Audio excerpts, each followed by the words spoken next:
Shalom. I want to give all praises to Yahweh, Bahasham, Yahweh Shai, Bahasham, Ha, Racha, Kodash, Ma'amath.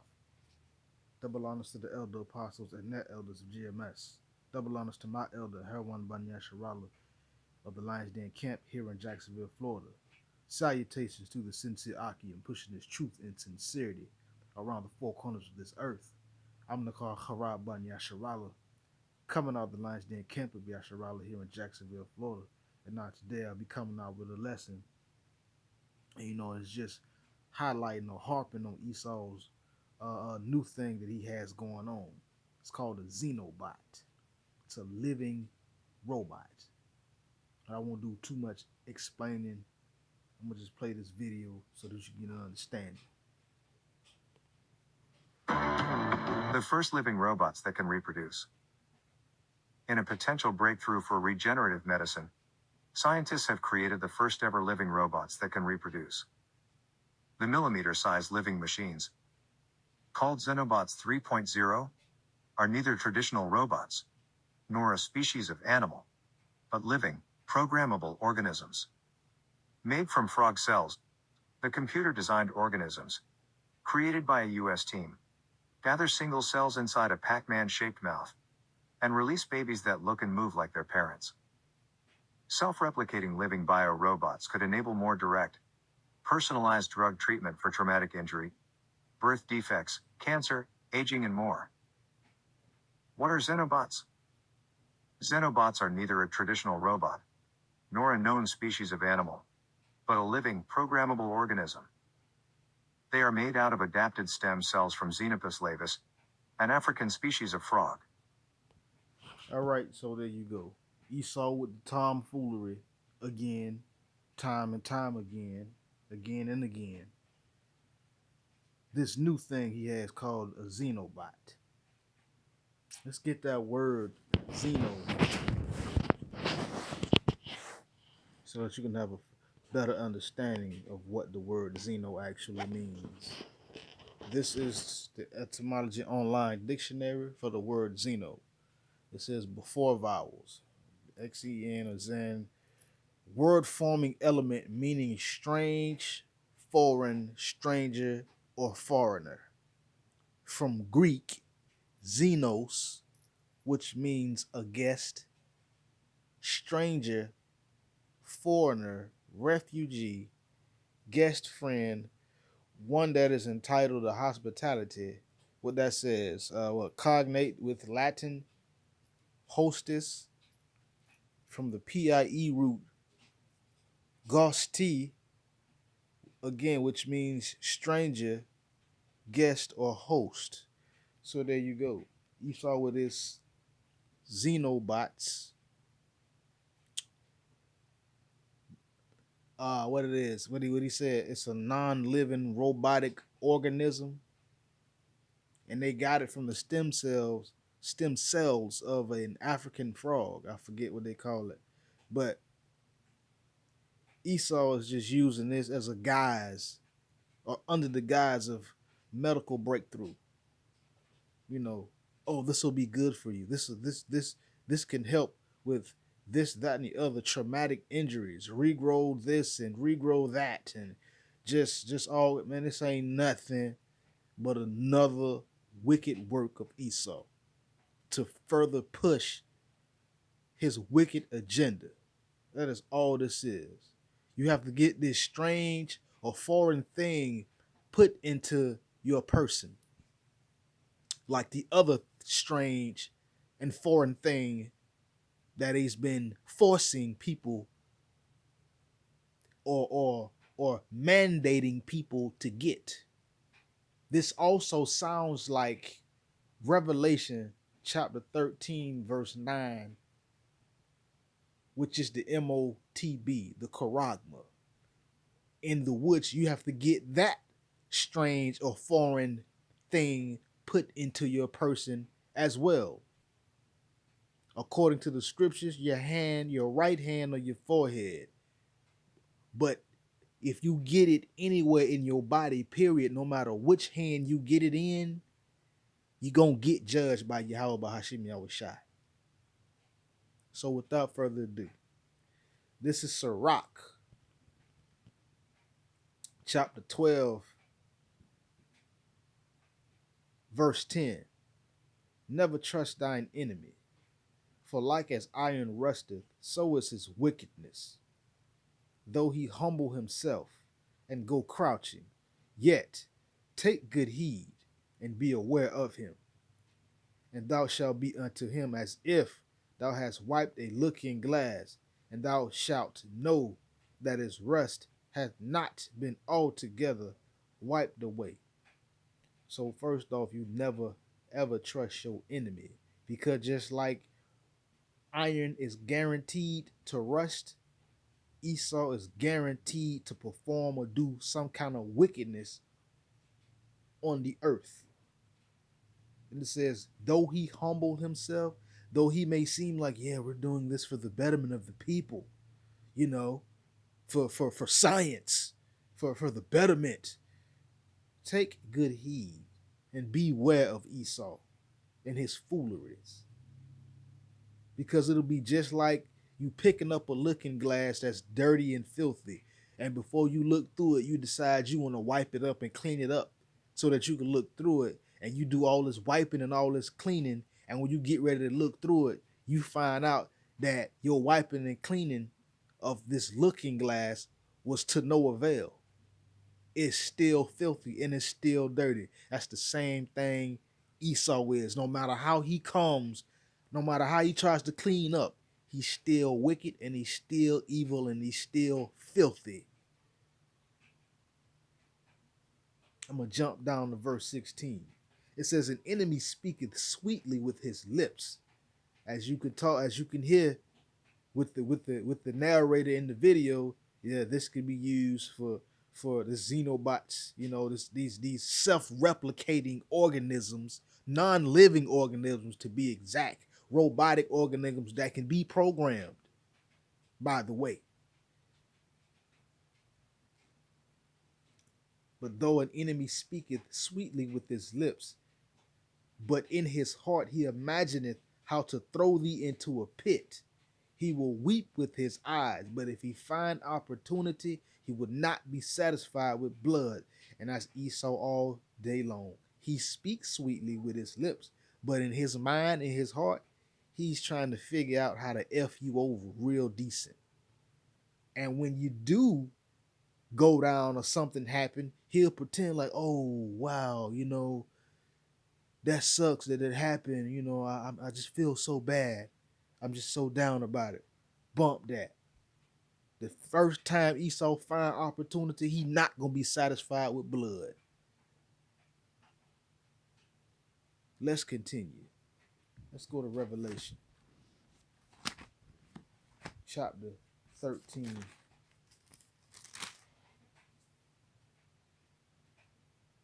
I'm gonna start at verse 9. It says, if any man have an ear, let him hear. If any man have an ear, let him hear. Because a lot of people ain't got the ears to hear and the eyes to see,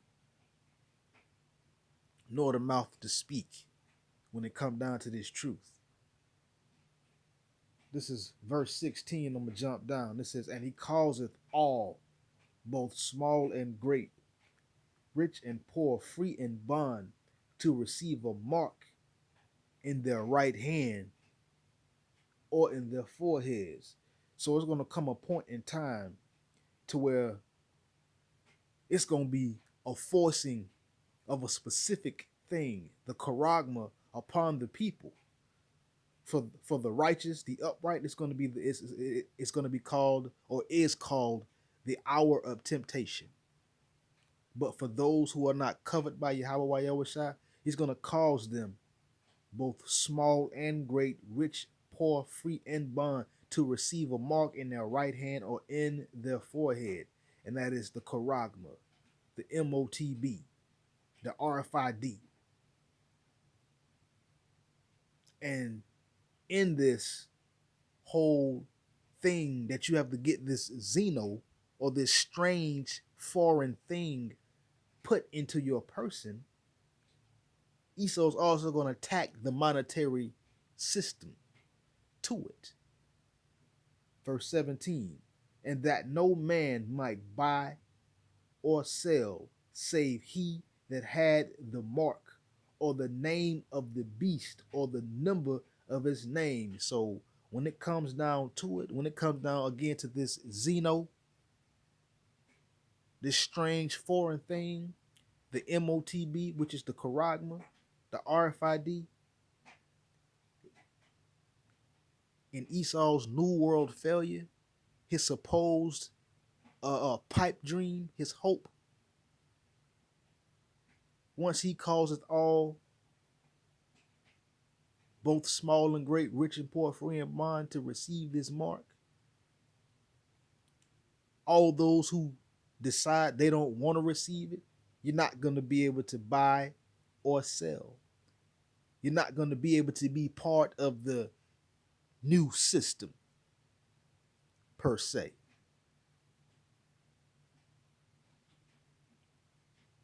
Let's continue. This is Revelation chapter 14, verse 9. And the third angel followed them, saying with a loud voice, if any man worship the beast and his image and receive his mark in his forehead or in his hand, the same shall drink of the wine of the wrath of Yahweh, Bahashem Yahushai, which is poured out without mixture into the cup of his indignation. And he shall be tormented with fire and brimstone in the presence of the holy angels and in the presence of the Lamb. So those who bows down to Esau's system and take his mark, his charagma, take his Xeno, the same are going to drink of the wine of the wrath of Yahweh Bahashem Yahweh Shai, and it's going to be poured out without mixture into the cup of his indignation, his righteous anger, meaning the Lord ain't going to hold back. He ain't going to pat nobody on the back. If you have not been living according to him, the way he say live,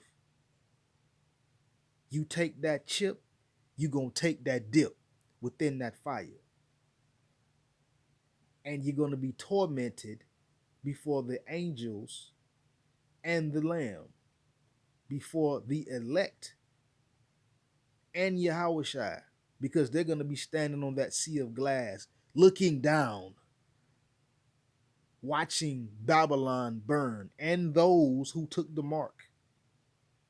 And the smoke of their torment is going to go up for some time.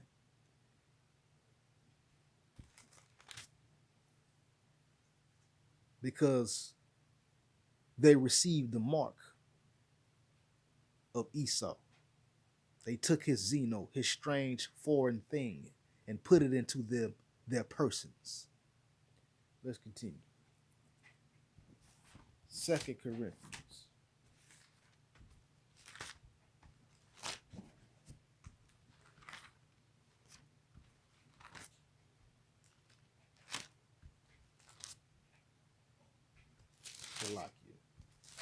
This is 2 Corinthians chapter 2, verse 11.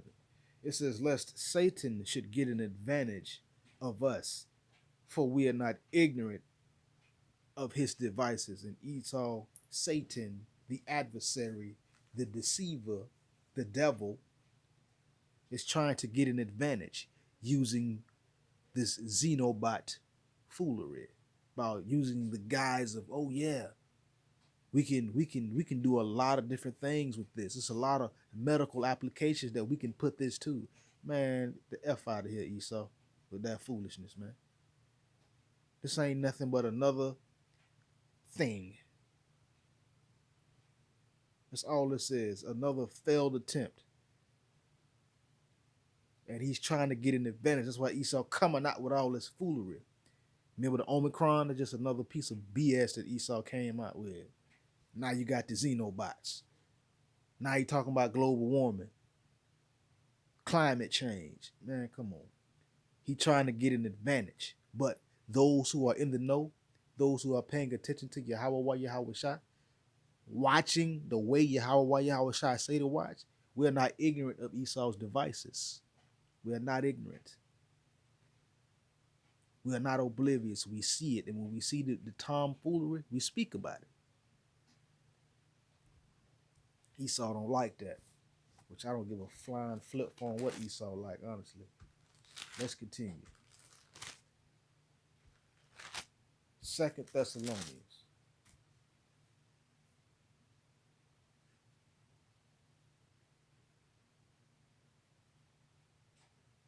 Chapter 2, verse 7. For the mystery of iniquity doth already work. Only he who now letteth will let until he be taken out of the way. So the mystery of iniquity has been at work and is already working. Yahweh Shai spoke about the mystery of iniquity way back then in the ancient days. And guess who he was talking about? He was talking about Esau, the Edomites, the border of wickedness, the tabernacles of Edom. Talking about these strangers, because Esau is a stranger. And right now, the Most High, he's the one who's letting things happen the way they happen. Because the Most High is a man of his word. If he said it, it's going to happen. If he say he going to do it, he going to do it. And right now, he letting Esau drum up all this foolishness before Yahweh take him out of the way. And you got to think, he going to be taken out of the way. He ain't going to be asked to step down nicely. He ain't gonna be given gifts to this. He gonna be taken out of the way. I mean, it's gonna be a force.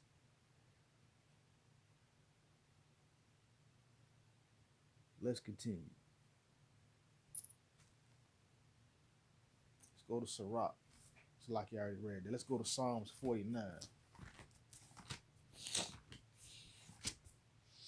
Because you know, Esau keep coming out with all these plans. And the reason why he coming out with all these plans is because of this right here. This is Psalms 49 and 11.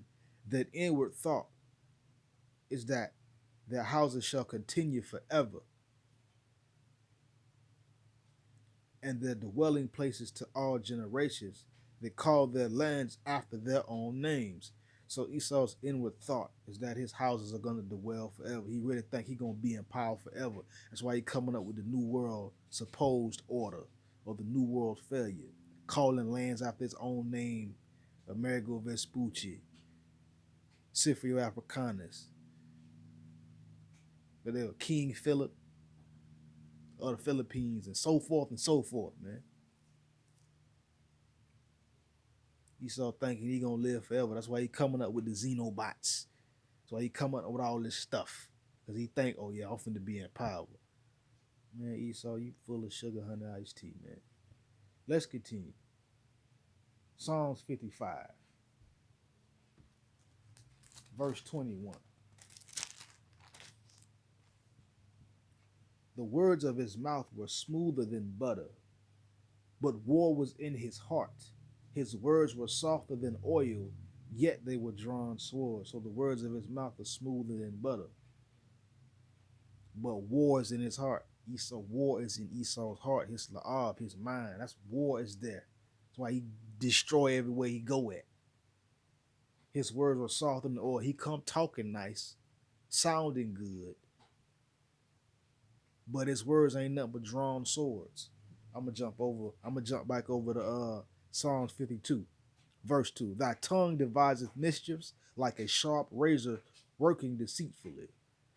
So Esau, his tongue devises all kind of mischiefs. He just all kind of lies, all kind of foolishness and dumbness, like a sharp razor working deceitfully. So our people, when they hear Esau's word, they don't know they being cut. They don't know they cut to Esau done them a number. Now they know they messed up. But his words are smoother than butter, but war's in his heart. He always figuring out and figurating, calculating and figuring. That's why, figurating, trying to figurate a plan to kill Yasharala, to do something to us. Because he has this foolish belief that if he get rid of Yasharala, he'll get his blessing back. When he don't understand, you get rid of Israel, everything else gone too. Just like the game of pool, when you play pool, You knock the 8 ball in first, or you automatically lose the game. But if you knock all the other balls in the hole and then the 8 ball last, oh, you win. That game of pool just represents the earth. And the different colors of the balls represents the people. And of course, you know the black ball, the 8 ball represents Yasharala. He got to knock off all the other people, mess up everybody else, and then come at Yasharala. Because if you like this, the game of pool, like I said, if you knock off the 8 ball first, the game over. You automatically lose. So Esau don't know the earth was made for Yasharala's sake. So let's continue though. Get back on my point. Just another precursor of Esau's tomfoolery with his Xenobot crap. Let's go. All right. Let's go to Sirach 19. Go to Sirach 19.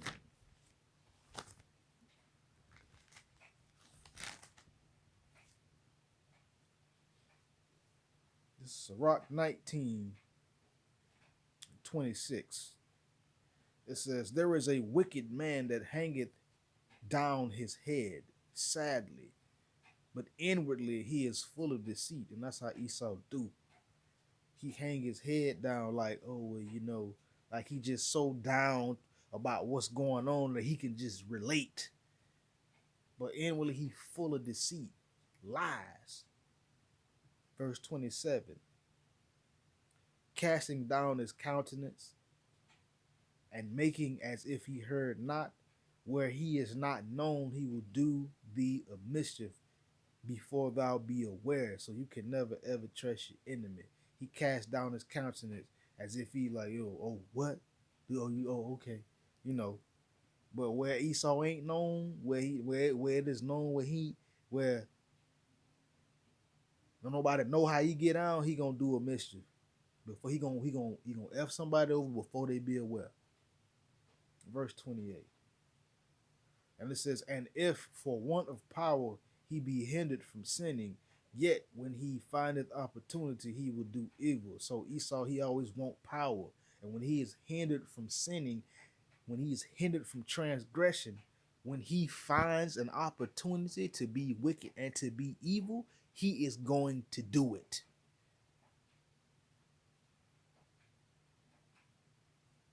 And this Xenobot crap ain't nothing but another evil. Let's go back to my last point. Just so you know that the Most High is not playing about this here putting stuff into your body that's not supposed to be there, especially the MOTB, the charagma, or this Xeno. This is what I'm using. I'm just using the word Xeno based on the definition. This strange or foreign thing into your body. Matter of fact, the Most High is so serious about it, he don't even want you eating strange and foreign foods, things that you're not supposed to eat, such as pork, lobster, crab, and so on and so on. But let's continue. Let's go to my last point.